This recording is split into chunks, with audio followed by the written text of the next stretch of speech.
Allora eccoci qua, rientrati in studio Gioventù Politica. Allora adesso introduciamo la professoressa Ariella Metellini. Lei è curatrice di questa mostra intitolata Sperimentando. È ospitata all'Ex Macello di Padova. Resta aperto un mese, è già aperta da qualche giorno. Oggi siamo venuti a incontrarla nella sede della mostra, abbiamo anche delle immagini da proporre ai nostri telespettatori. Ci racconta un po' quello che state facendo con i giovani, ovviamente. Ovviamente, infatti io desideravo molto intervenire perché si parla di quello che si fa per i giovani e noi siamo un gruppo di insegnanti di scuole superiori che già da molti anni, la mostra ha 13 anni ma noi sono 18 anni che lavoriamo in questo senso, cerchiamo di lavorare per i giovani a più livelli, intanto cercando di invogliarli a migliorare la loro cultura scientifica, perché conoscere le scienze, fisica, chimica, scienze naturali, oggi è importantissimo per poter affrontare la realtà in cui viviamo, che è fortemente tecnologica. Ecco, stiamo vedendo le immagini che abbiamo girato oggi all'interno, ci sono i ragazzi delle scuole. Che cosa succede all'interno? Poi noi lavoriamo per i giovani e li coinvolgiamo nell'allestimento della mostra, cioè non facciamo solo noi ma prendiamo un concorso in cui i giovani devono impegnarsi a realizzare un esperimento che funzioni da portare in mostra e presentarlo al pubblico, quindi affrontare anche il giudizio del pubblico. Certo, e poi il terzo aspetto, coinvolgiamo i giovani e alcuni sono qui come guide. E allora per loro è una sfida perché devono intanto verificare la loro cultura scientifica, perché nel momento in cui devono esporre ai giovani e ai meno giovani il funzionamento degli apparati che sono in mostra, capiscono veramente se hanno le idee chiare. E in secondo luogo si mettono in gioco in questo rapporto sia con gli studenti che con le persone, tutti i visitatori che vengono in mostra, quindi anche il problema di rapportarsi con le persone è formativo, certo, e credo che loro possano trarre vantaggio. Ecco, magari posso fare una sentiamo domanda? anche loro. Sì, prego. Professoressa, perché una realtà così bella, che è tanti anni che esiste a Padova, che è apprezzata dalle scuole, che spesso non hanno i laboratori e trovano in questa realtà un laboratorio meraviglioso, perché non può essere permanente? Allora, no, lascio parlare anche la collega. Prego, se ci dice anche il nome. Allora, io sono un piccolo satellite suo perché allestisco la parte di scienze naturali, ok? E veniamo dalla stessa scuola, abbiamo fatto la palestra insieme, ci abbiamo creduto, siamo state convinte proprio per incentivare i giovani all'approccio alle materie scientifiche, di portare avanti questo discorso, e ci siamo trovate veramente qualcosa che negli anni si è ingrandito, e siccome ogni anno cambiamo il sottotitolo abbiamo anche fatto esperienze a 360 gradi, diciamo così. Abbiamo cercato di renderla permanente perché ci costa una fatica enorme di progettazione, abbiamo tanti percorsi bellissimi da presentare e da cambiare in itinere anche durante l'anno. Ci abbiamo provato in tutte le maniere. Ci ha chiesto di fare progetti, li abbiamo fatti, abbiamo visto tutti i colori politici passare, tanti complimenti, sempre tanto bellissimo, bellissimo, sì, dovrebbe essere permanente, Tante ma belle tutt'oggi parole. tutto tace. Abbiamo fatto un progetto rielaborato, perso tempo, l'abbiamo chiamato anche Agorà della Scienza. Abbiamo una struttura bellissima e qui vedo anche che c'è il signor Piva che la ama moltissimo quella zona e che l'ha sempre tenuta come una chicca proprio per Padova. Ci sono degli stabili meravigliosi, abbiamo chiesto di ristrutturarli, non costa un granché perché effettivamente non costa un granché, sono tutti lì in demolizione, avremmo la possibilità di avere un planetario vicino, esatto, che potremmo combinare le due cose perché sono estremamente attinenti.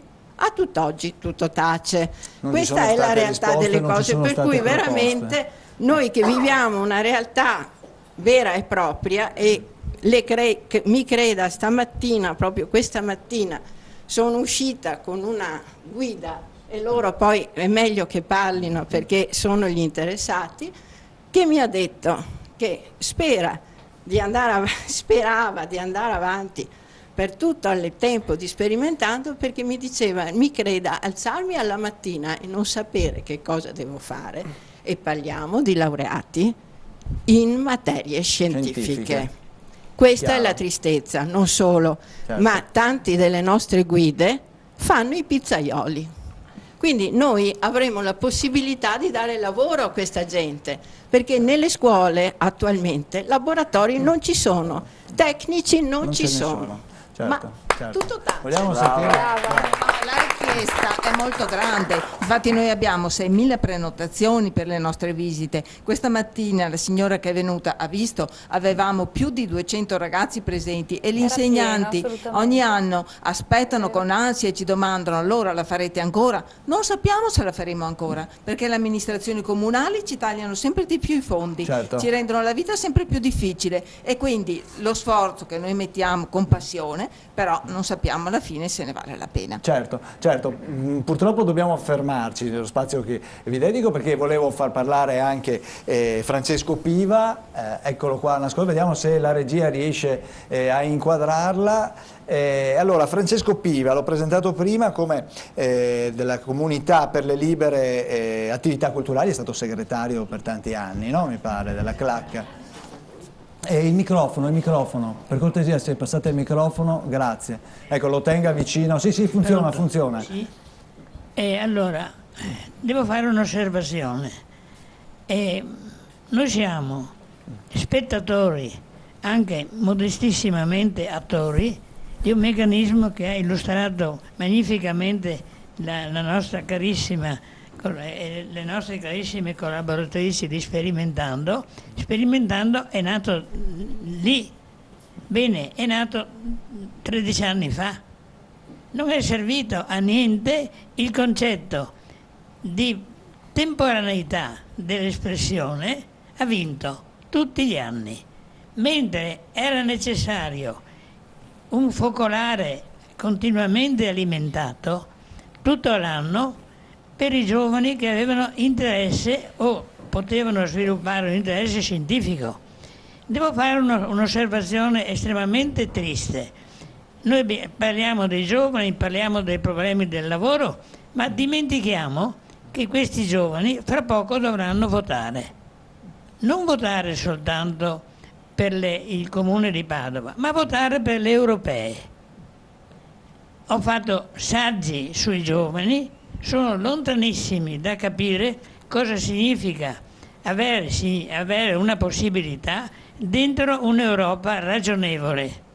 Abbiamo un'Europa delle economie, ma non l'Europa dei popoli, assolutamente. Io invito questi giovani a leggersi qualche libretto, con 5 euro si trovano, da Feltrinelli o da qualche altro, sugli scritti di Olivetti e sugli scritti della Simone Weil.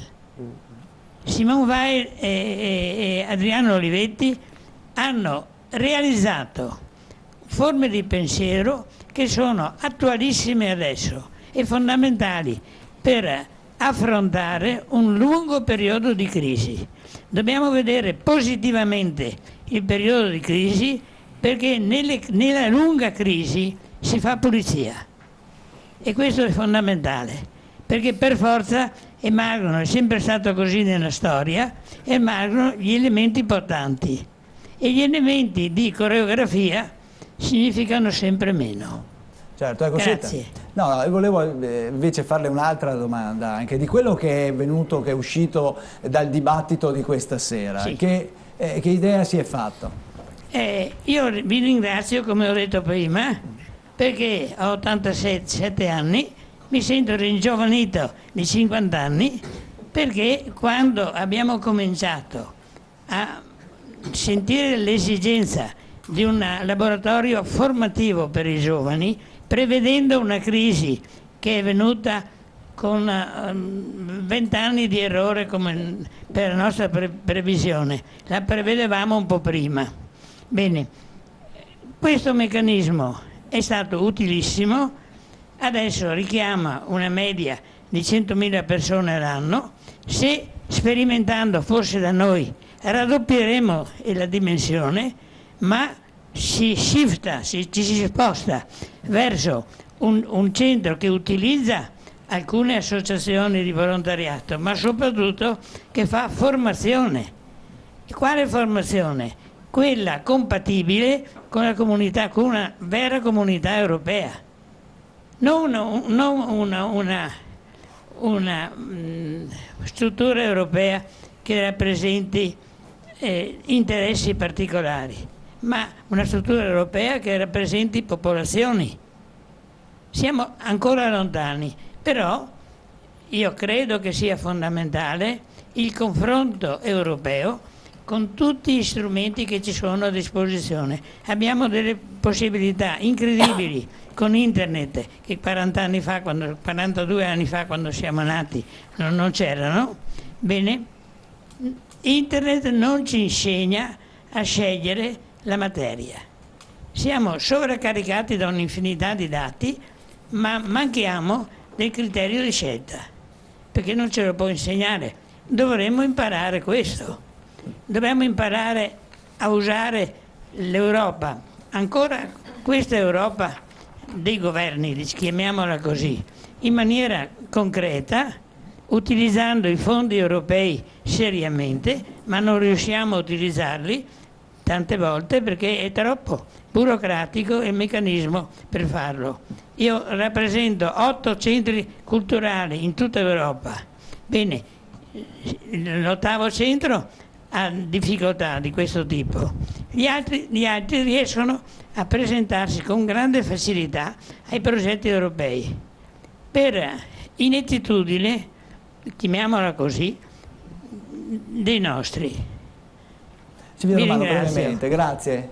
Brevemente, l'università fa sperimentando, fa anche nanomagia chimica, fa molte di queste bellissime cose e abbiamo detto, giustamente vi lamentate perché vorreste che ci fossero più fondi per queste attività. I fondi, sono tanti che richiedono fondi da tante parti, dal sociale, dalla sicurezza, dall'università, i fondi sono limitati, noi siamo qua per trovare risposte.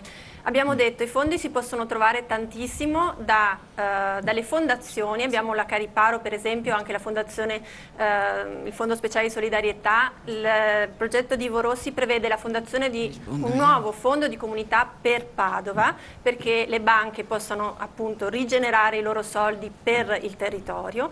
E un'altra cosa, come giustamente è stato detto, i fondi dell'Europa ci sono, ma gli italiani spesso sbagliano perché non sono in grado di approfittarne. Creare uno sportello apposito, formare persone in grado di rispondere a questi bandi è una priorità. Queste sono risposte, perché a volte è facile dire non ci sono i soldi, voglio soldi, bisogna trovare risposte. Queste sono delle risposte. Certo, grazie. È già la priorità di questa giunta, perché non lo è stato? Che Non i può soldi ci insistere in sono. questo senso. A proposito, volevo fare una Posso domanda prima di rispiegare una concludere? cosa? Forse non avete capito quello che abbiamo detto. In Esatto. questo senso noi non abbiamo chiesto soldi. Esatto. Siamo abituati tutti gli anni che le porte ci vengono chiuse per via dei soldi, sia dal comune, che non li ha ovviamente, che dalla provincia, che non li ha, e noi lo accettiamo. Vi stiamo chiedendo spazi, Esatto. che non sono soldi, spazi, ma non per noi, ma per l'occupazione dei giovani, perché questi giovani, vi ripeto, sono laureati in materie scientifiche e trovano, sperimentando, come diciamo Un laboratorio, spazio certo. part-time, perché dura un mese, per venire a lavorare, per non alzarsi, come vi ho detto io, alla mattina a guardare il soffitto, a chiedersi cosa faccio questa mattina. La interrompo un Era attimo, questo si che paga da chiedevamo, sola, cioè no? chiedevamo spazi, e non credo che venga a costare una cifra enorme ristrutturare gli spazi dell'ex macello. C'è Non lo programma la credo, ristrutturazione non lo dell'ex credo, perché macello. ci sono stati fatti anche dei progetti dove le cifre erano abbastanza limitate Stiamo di parlando di nuovo di ristrutturazione. cifre comunque, e il programma per la ristrutturazione dell'ex macello c'è.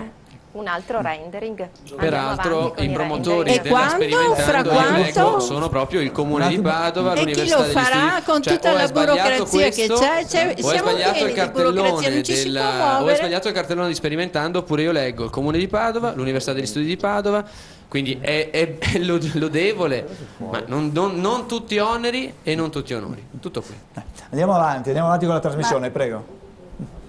Non ho capito, c'è un progetto per il macello di Padova? Vecchio Sì. macello.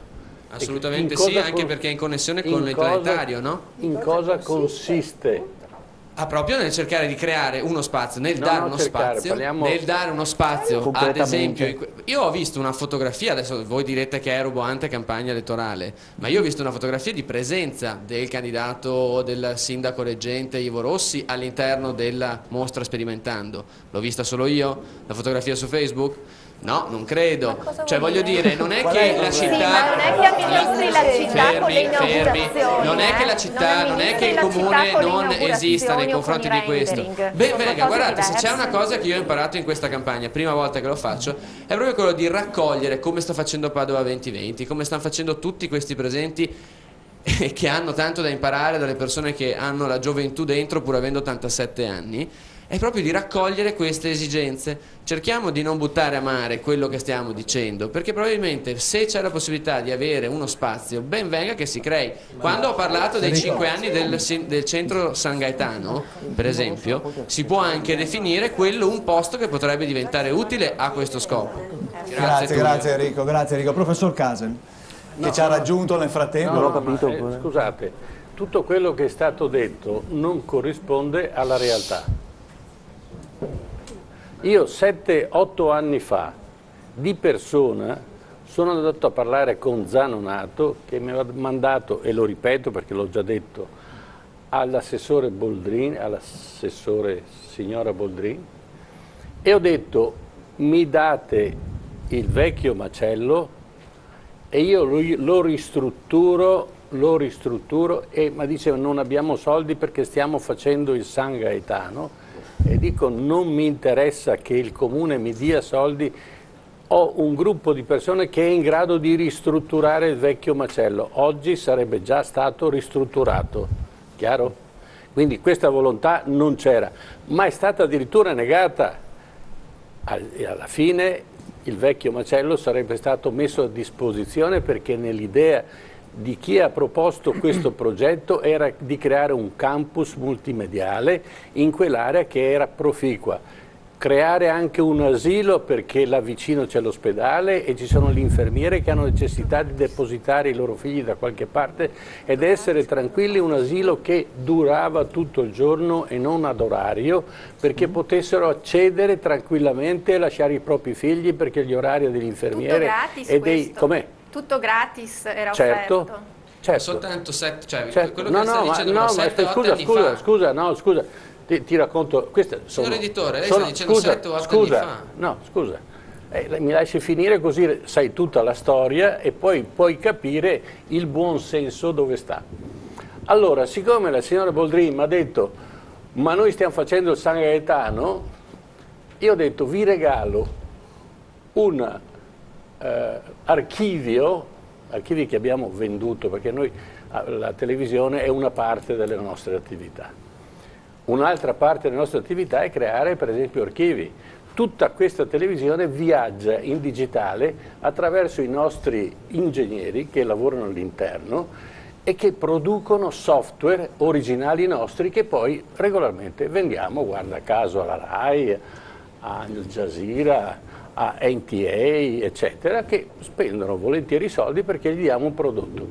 Lo regalavo, valore di 300.000 euro. Non hanno accettato. L'ha accettato invece lo IOV, che ha bisogno anche lui di archiviare tutta una serie di filmati, eccetera, e lo IOV ce l'ha. Ed è stato dato gratuitamente. Quindi non stiamo facendo proposte vane.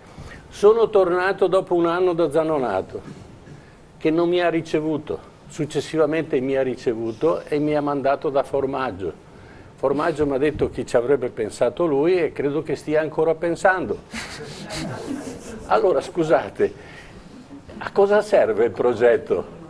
Se la cosa era già fatta. Non solo, ma stiamo creando un comitato di cui fa parte anche questo gruppo scientifico perché si attivi definitivamente questa area abbandonata a se stessa dove ci sono i muri che stanno crollando e che si possono tranquillamente mettere a posto. Allora perché si nega la possibilità di dare spazio ai giovani è spazio definitivo dove si possono confrontare. Allora queste proposte elettorali, tutte le altre non ho modo di confutarla, questa la confuto in toto. L'altra cosa che invece mi piace è la discussione, cioè sono soddisfatto delle vostre discussioni, però non finisce qui, perché non è che sono finalizzate alla campagna elettorale, poi vi richiamo, vi do la possibilità di confrontarmi dopo, perché è ancora più bello, perché tutte queste promesse, chiunque vinca, porca avanti. Miseria, deve confrontare e deve farle, perché non è che si possono promettere adesso. Adesso possiamo dare mangime per i piccioni e quindi possiamo ottenere dei crediti da parte dei cittadini perché ci credono e quindi possono firmare, ma dopo andiamo a vedere l'amministrazione mese per mese, settimana per settimana, cosa sta succedendo, e questo è importante. E questo è lo spazio di confronto, perché l'opposizione è importante, addirittura più importante di chi gestisce, perché l'opposizione è quella che stimola.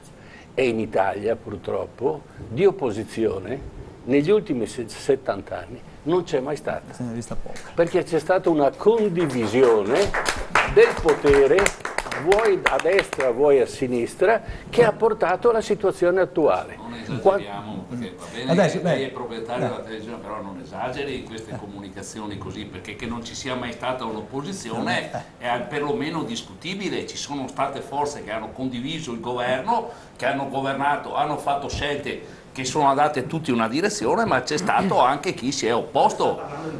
Attenzione, io sto dicendo che l'opposizione non deve essere distruttiva, l'opposizione deve essere costruttiva e stimolante. Chi lo decide? Perché io ho vissuto, ho 73 anni, quindi l'ho vista tutta questa storia e l'ho vissuta, no? Quindi ci sono state delle opposizioni, ma sono state delle opposizioni spesso distruttive, opposizioni che avevano troppo potere e quindi bloccavano la gestione della politica. Questo è successo. È una discussione quasi filosofica, però non è che stiamo sui fatti, questa è filosofia, non è che stiamo sui fatti. Cioè, quando si parla di politica si sta sui fatti, non sulla filosofia. Sono sintetico, quindi devo astrarre il concetto, ma se vuole andiamo sul pratico. Il sindacato doveva rinnovarsi, certo, e non si è rinnovato e ha creato i presupposti perché l'arrivo della crisi creassi i presupposti per quello che sta succedendo, e allora bisogna avere il coraggio di rinnovarsi, e questa è una delle posizioni e il sindacato non è riuscito a farlo. E questa è una delle qua ci sono tutti che si rivolgono all'Europa, ai fondi europei, ai progetti europei, alle decisioni della comunità europea. Nessuno dice che in Europa c'è una fortissima opposizione, tranne in Italia, soprattutto nei paesi del sud Europa, e protagonisti di questa opposizione sono i giovani, in Grecia, in Spagna, in Portogallo, perché non vogliono questa Europa. Cioè qua sembra che tutta la soluzione dei nostri problemi venga... Questa Europa ha scelto di gestire la crisi in un determinato modo, e questo lo stanno pagando i giovani, lo stanno pagando in Grecia, lo stanno pagando in Spagna, lo stanno pagando pesantemente anche in Portogallo. Però c'è un'opposizione. Non è vero, perché in altri paesi c'è un'opposizione molto forte, in Grecia c'è un'opposizione fortissima, in altri paesi non è forte come in Grecia, ma questa opposizione c'è. È il concetto di opposizione, e questo è i protagonisti di un'opposizione su un progetto, non un'opposizione distruttiva. Che non possiamo condividere. No, l'opposizione deve essere costruttiva e non soltanto come no? Progettuale, perché, ma certo. Comunque quello che io credo che sia importante a Padova, visto che c'è un'università, è quello di creare un incubatore per i giovani dove possono misurare le proprie conoscenze e applicarle. Allora con l'applicazione di queste conoscenze Padova prende il volo e ha possibilità di svilupparsi. Marco Schesaro, ripartiamo da te per un rapido giro conclusivo. Allora, che cosa hai raccolto da questa serata? No, la discussione è stata, a mio avviso, interessantissima, e nella misura in cui sono emerse molte anche proposte, però c'è secondo me una discriminante, cioè noi ci troviamo di fronte a un'amministrazione uscente che è ancora qui, che ci promette cose che non è mai stata in grado di mantenere, dalle cose più banali alle cose più concrete. Io ho sentito Ivo Rossi che promette 5.000 posti di lavoro, sento l'assessorato allo sviluppo economico come se fosse il governo del paese. Vi voglio portare con i piedi per terra, perché non state governando a Roma in Italia, siete a Padova con tutte le problematiche che ci sono a Padova, ma siete sempre in una città di 240.000 abitanti. Quindi spararle grosse, 5.000 posti di lavoro, sviluppo economico, queste robe qua non attengono alla realtà. Per incentivare l'occupazione padovana, perché noi a Padova dobbiamo guardare, non a Roma o all'Europa, noi abbiamo, ed è qui che noi puntiamo, su 3 cose importanti. Abbiamo già incontrato chi si occupa del planetario, che è una delle priorità, perché noi abbiamo tanti giovani che escono dall'università, come è stato detto, che non sanno cosa fare dalla mattina alla sera, a meno che non lavorano. Se lavorano, ma se non lavorano dove li mettiamo? Quindi il comune deve assolutamente farsi carico per inserirli all'interno di questa struttura. La seconda cosa mi sta veramente a cuore ed è l'ufficio del turismo. Noi questi giovani dobbiamo metterli là dentro per essere i primi sponsor della nostra città. Terza cosa che non ho ancora sentito, ma all'interno di questa coalizione dove noi abbiamo Maurizio Saia candidato sindaco, noi abbiamo un patto, che è quello che se ne farà carico la nostra lista, che è Popolari per Padova, che è il sociale. A Padova abbiamo un'emergenza che è enorme, che è quella del sociale ed è quella degli anziani. Vi dico una cosa, non è possibile, e io l'ho vissuta in primis, che ad esempio una persona che è sottoposta a chemioterapia sia la famiglia o uno della famiglia che conduca questa persona in ospedale. Noi dobbiamo creare, ed è già in un studio avanzato che stiamo portando avanti con i medici di famiglia, creare in un quartiere, quello più critico a nostro avviso, che è l'Arcella, dove noi abbiamo il Configliacchi, che questa amministrazione non è stata in grado nemmeno di presentare un progetto, lì noi vogliamo creare un punto salute, che è un presidio sociosanitario, perché ricordiamoci che se noi oggi abbiamo un problema, andiamo dal medico di famiglia, ci mandano tutti al pronto soccorso. Non c'è una posizione intermedia dove i codici bianchi, per esempio, chi deve fare una puntura, una lastra, ecco, all'Arcella noi dobbiamo creare un punto salute, un presidio socio-sanitario del comune dove la gente, gli anziani abbiano un punto di riferimento e non tutti al pronto soccorso a intasare come codici bianchi. Eleonora Mosco, Forza Italia. Guardi, io da questa serata mi sento di raccogliere un po' anche il grido, tra virgolette, di richiesta di aiuto dell'associazione Anche Sperimentando.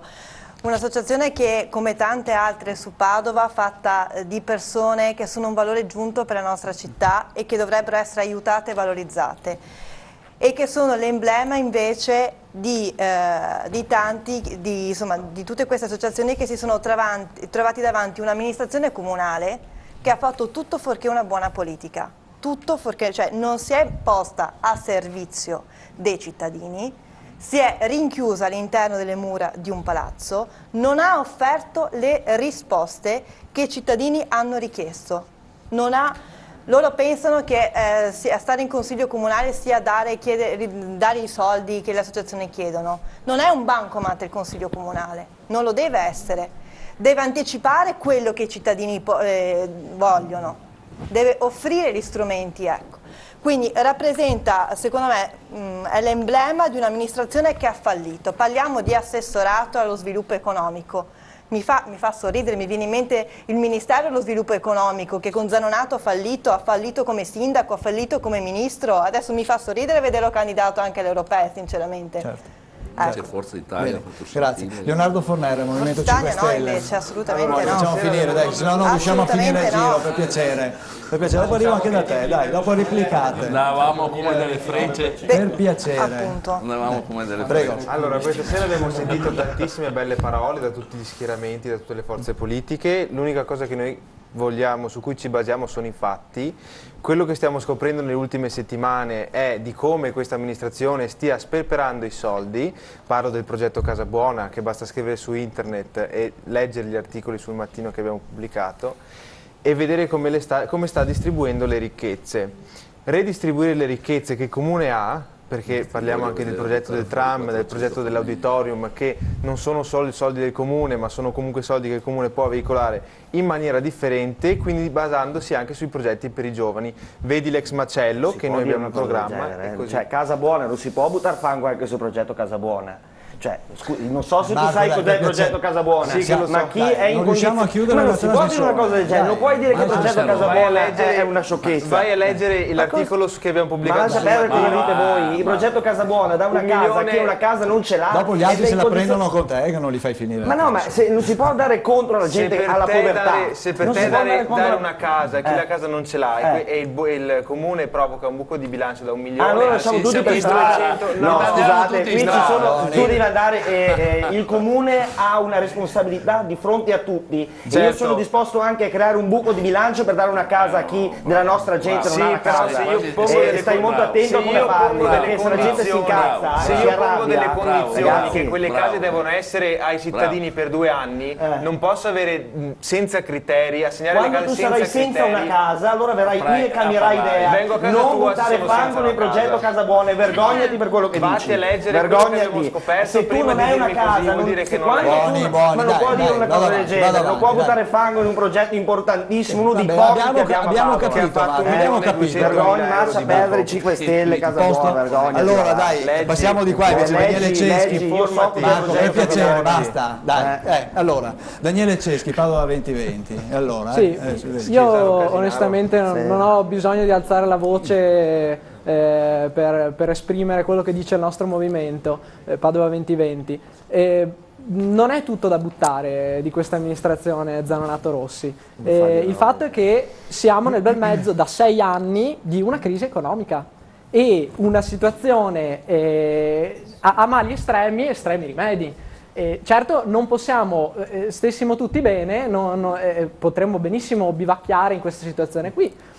Però dobbiamo ricorrere a delle soluzioni che non possono essere elaborate le ultime settimane prima della campagna elettorale. Non posso vedere programmi che sono brevi frasi, brevi slogan, un PDF da 5 pagine e così si pensa di uscire dalla crisi economica. Allora, bene, c'è chi dice che il comune di Padova non può fare niente per rilanciare l'economia del territorio. Benissimo, si facciano da parte, perché invece il comune di Padova può fare moltissimo per rilanciare l'economia del territorio. E Padova 2020 non ha elaborato queste cose in 2 giorni facendo i click al computer o cercando su Google, ma ci abbiamo impiegato mesi, 3-4 mesi, ogni gruppo tematico, ognuno dei 12 gruppi tematici specializzati in quei specifici canali si è incontrato ben 50 volte. Cioè il nostro percorso parte con l'umiltà di dire: questo, signori, è un problema enorme e ci vuole l'impegno di tutti, ci vuole tempo, perché l'elogio della pazienza, no? La politica è anche questo, me lo insegneranno i più anziani, non si possono improvvisare soluzioni così in 2 settimane, ecco. Quindi possiamo benissimo moderare i toni, parliamo magari un pochetto di più di contenuti che chiaramente saranno promesse elettorali. Che fatti volete, Movimento 5 Stelle? Se volete vi diciamo che noi abbiamo fatto una passeggiata di quartiere per sensibilizzare le persone nella riqualificazione dell'area dell'ex Macello. Sapete cosa ha fatto il comune di Padova? Anche questo fa molto sorridere, non tanto la storiella di Casen, però il giorno dopo, 2 o 3 giorni dopo, ha mandato gli operai del comune a ridipingere i muri. Quella per loro è riqualificazione. Ok, grazie. Allora sentiamo Antonio Cavallin Toscani. Io da stasera in realtà noto con estremo dispiacere che anche se ci sono tanti giovani qui inseriti in un contesto di partito hanno dato vita a un dibattito, secondo me, che fa invece è sterile, della vecchia politica. Noi della lista civica, perché io voglio segnare un discrimine, io non sono di un partito, non siamo di un partito, non rappresentiamo un partito e non rappresentiamo la vecchia amministrazione, rappresentiamo un candidato, sì, Ivo Rossi. Dice, sì, della vecchia amministrazione, non noi. Hai detto tu vecchia, non di età, di spirito. Dopo non ti faccio io non ho detto niente, intanto, non mettermi in bocca parole che non ho detto. Fatto sta che gli unici contenuti che ho sentito, i pochi, perché c'è stato più dibattito inutile che, come diceva anche qui, costruttivo, esatto, ricalcano il programma di Ivo Rossi in tante cose, semplicemente perché Ivo Rossi apparteneva alla vecchia amministrazione. Sembra che questo non sia giusto. In realtà io vi dico che è l'unico che forse potrebbe realizzarli nella maniera migliore, secondo me. Che venga nei dibattiti e si confronti allora. Come sui dibattiti? Che venga in questi dibattiti televisivi, questi o altri come preferisca, e si confronti allora, visto che è così lontano dall'amministrazione che ha governato, dite voi, che venga e si confronti in un dibattito sereno e aperto, perché i cittadini lo chiedono. Aspetta. Mattia Chinello, l'altra Padova è una città in comune. Sì, è appunto il nome della coalizione che comprende Rifondazione e la lista Ambiente, Salute e Cultura. Abbiamo rimarcato anche stasera che questo problema principale è una crisi che viene dall'alto, eccetera, però dico che quelli che sono veramente colpiti non possono non trovare riscontro in quello che sta facendo il mio partito a Padova, con iniziative sul sociale. E io dico, anche prima il signor Bottaro ha nominato di Padova Sociale. Abbiamo fatto la rivoluzione riferendosi non sia la sua lista, ma forse a chissà quanti anni addietro, e mi vengono i brividi a sentire che una destra rivendichi una rivoluzione. Ti hanno tolto tutti i miti, a cominciare da Che Guevara. Fallo finire, dai. Ecco, poi anche sì, il Movimento 5 Stelle, con molto rispetto, ho detto che noi siamo sia nel blog che nelle piazze. Però io il 25 aprile è stato l'altro giorno, io in piazza ho visto la mia coalizione, ho visto Rifondazione Comunista rivendicare la resistenza da cui è nata la nostra Costituzione, che vediamo calpestata. Ti ricordo che noi abbiamo fatto un gran casino perché volevano modificarci il 138 della Costituzione, quindi penso che almeno questo tu lo possa riconoscere. Sì, infatti ti ho visto in piazza. Non io, sono salito sul tetto i nostri parlamentari. Certo. Invece di lavorare dentro. Vabbè, facciamolo finire, dai Mattia, su. Per quanto riguarda il sociale, io chiedo che le classi che più sono colpite dalla crisi non possano non trovare un riscontro nelle iniziative che noi facciamo, come i GAP, gruppi di acquisto popolare, in cui veramente diamo la possibilità alla gente di poter combattere la crisi acquistando una cosa primaria che è il cibo a un prezzo che non è quello di supermercato, perché con il GAP non ci si lucra, sopra non c'è il guadagno. E quindi io ovviamente invito a dare un occhio anche al sito di Rifondazione, perché forse queste cose non sono sapute le attività sul sociale che state portando avanti, che stiamo portando avanti. Certo. E per Padova date un occhio al programma di Rifondazione, al sito e al programma di Daniele Ruffini. Enrico Barasciuti, brevissimo. Lampo ti voglio. Questa sera abbiamo avuto un 87enne che ci ha dato grandi lezioni, come spesso fanno, e un 73enne che continua a darci lezioni, con un'unica precisazione: si fa riferimento cronologico 8 anni fa per certi episodi. Credo che il confronto non manchi, non sia mancato e non mancherà. Poi possiamo parlare di quanto possa essere abbinabile o avvicinabile a alcuni progetti che ci sono nei tanti programmi che abbiamo letto. Siamo entrati dicendo parliamo di giovani.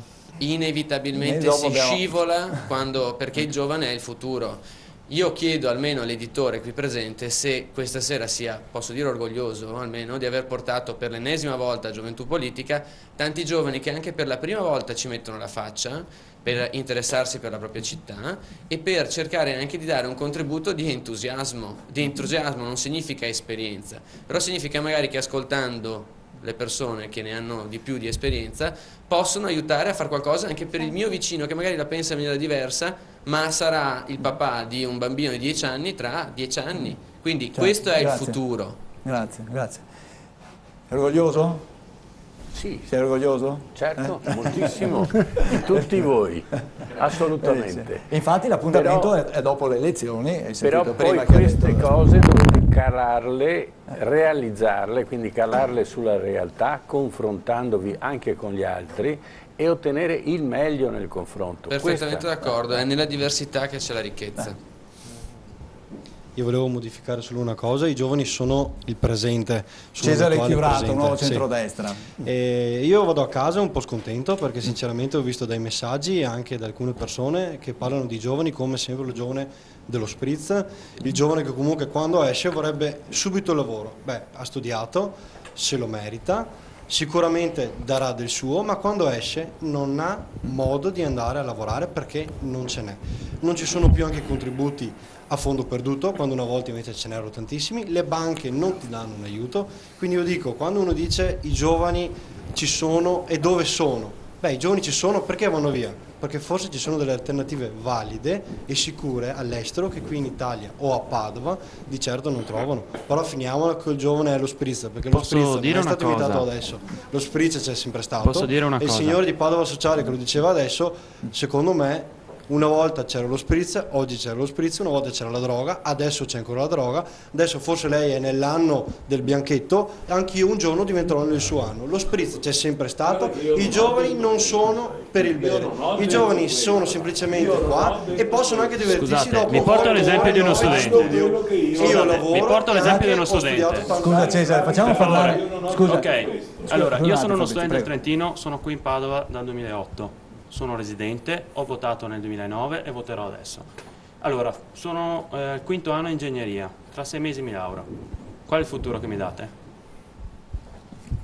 Di cosa abbiamo parlato questa sera di Nessuno, ma chiunque ti illuda sul fatto che c'è un futuro, qualcuno qua ti può dare un futuro, ti racconta una canarina. Nemmeno Rifondazione Comunista te lo può dare. Comunista, ma certo, io questa sera vi ho ascoltato te lo devi seriamente. Conquistare tu, come fanno i giovani in Spagna, come fanno i giovani in Grecia, quelli che stanno lottando contro questa Europa. No, a me piace questa Europa. 4.500 miliardi no, non sono d'accordo, a me questa Europa piace. E non investe una lira per creare l'occupazione per i giovani. L'Europa è il futuro funziona bene, quello che non funziona è l'Italia. Proprio nulla, quindi dobbiamo partire da qua, in questa sala. Qua, non si va da nessuna parte.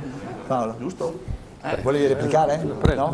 Sì, partiamo da questa sala. Allora, stasera ancora una volta il re è nudo. Il re è nudo perché vediamo che c'è ancora un battibecco fratricida tra due forze che prima erano alleate e a loro volta si svelano nel loro fallimento di un'amministrazione che non è riuscita a combinare qualcosa. Sei deluso dal dibattito di questa sera? Sono deluso anche da chi non capisce, come l'amico qua del centrodestra, che di quello di cui abbiamo parlato, di quello di cui Padova Sociale ha parlato di cose concrete. Lo spritz è qualcosa che qualcun altro ha idolatrato fino adesso. E comunque voglio dire questo, che la vera gioventù, mi sento di dirlo, è la forza di Padova Sociale, che è fresca, propone idee innovative e lo fa sentire. Questo è tutto. Grazie. Parla Marco Maggioni. Marco Maggioni di Padova 2020. Sei deluso? In un minuto deluso, no, diciamo che mi aspettavo forse più contenuti, come ha già detto Daniele, sotto alcuni aspetti. Io capisco sia facile fermarsi a ragionare sul passato e sulle cose non fatte. Vorrei, come ho provato a fare prima dando delle idee, vedere un po' oltre. Nel senso che ci sono le possibilità di realizzare delle cose, bisogna metterci a lavorare per farle. Questi 200 e questi 20.000, scusate, padovani che sono andati via negli ultimi anni sono un problema vero, non sono una discussione che viene fatta questa sera, dobbiamo farli rientrare.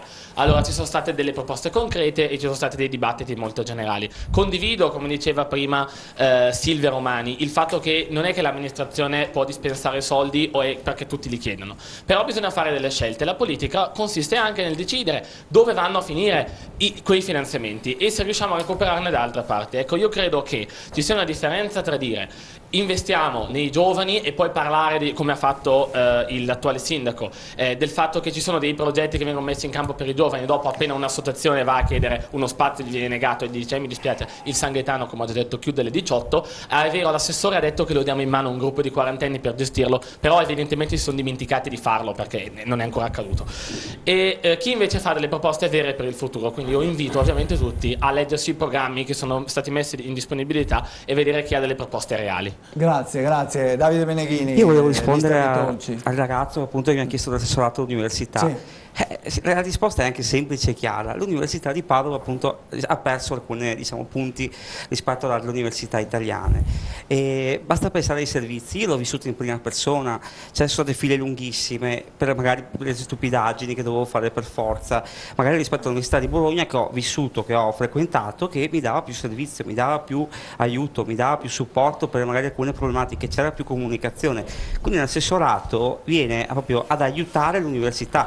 Se uno mi dice c'è il prorettore, sì, ok, andiamo a dare creiamo un'altra struttura che appoggi questa università, visto che comunque sta calando, creiamo degli eventi per l'università che diano un po' più prestigio internazionale. Se il rettore, il prorettore e tutto lo staff che stanno operando adesso non hanno lavorato bene a livello di prestigio, a livello di servizi, allora è giusto fare un assessorato all'università. Grazie Davide. Puoi passare il microfono anche alla giovane che hai detto, sei Anna Drago? Anna Drago, sì. Anna Drago. Ecco, tu non sei... Diciamo... Non sono di Padova, sono candidata per una lista civica a Rubano, si chiama Rubano Futura. E no, tu sei delusa da questa discussione, che cosa dici? Io sì, abbastanza, perché comunque ci sono tanti giovani, moltissimi giovani che vengono dalla provincia e vengono a studiare a Padova, vengono a lavorare a Padova e consumano a Padova il pasto oppure comprano a Padova, e nessuno parla di queste persone, non vengono ascoltate. E anche per esempio il bike sharing, bellissima iniziativa che è stata fatta a Padova, ma nessuno ha mai pensato di portarla anche all'esterno, nelle province. Non c'è limitrofi, figurarsi. Certo, benissimo, grazie Anna. Io mi scuso perché speravo di poter fare un secondo giro di interventi anche con gli ospiti un pochino più navigati nella politica, mi scuso, ma purtroppo il dibattito si è acceso, il tempo è scappato via, siete del resto anche tanti e quindi chiaramente non è possibile sentirvi tutti quanti. Grazie a tutti quanti voi che avete partecipato a questa puntata di Gioventù Politica, ci ritroviamo la settimana prossima. La settimana prossima parliamo dell'idrovia? Sì, ecco, certo. L'editore mi conferma. Sarà una trasmissione importante sull'idrovia. Faremo una puntata speciale dedicata quindi a questa grande opera attesa, questa grande incompiuta che resta lì in attesa di chissà cosa. La settimana prossima. Domani mattina Padova 2020 con i cittadini di Padova comincerà a scavare l'idrovia. Riprendono i lavori dell'idrovia. In maniera provocatoria, ma cominceremo. E festeggeremo la festa dei disoccupati. Buona serata ai telespettatori, arrivederci.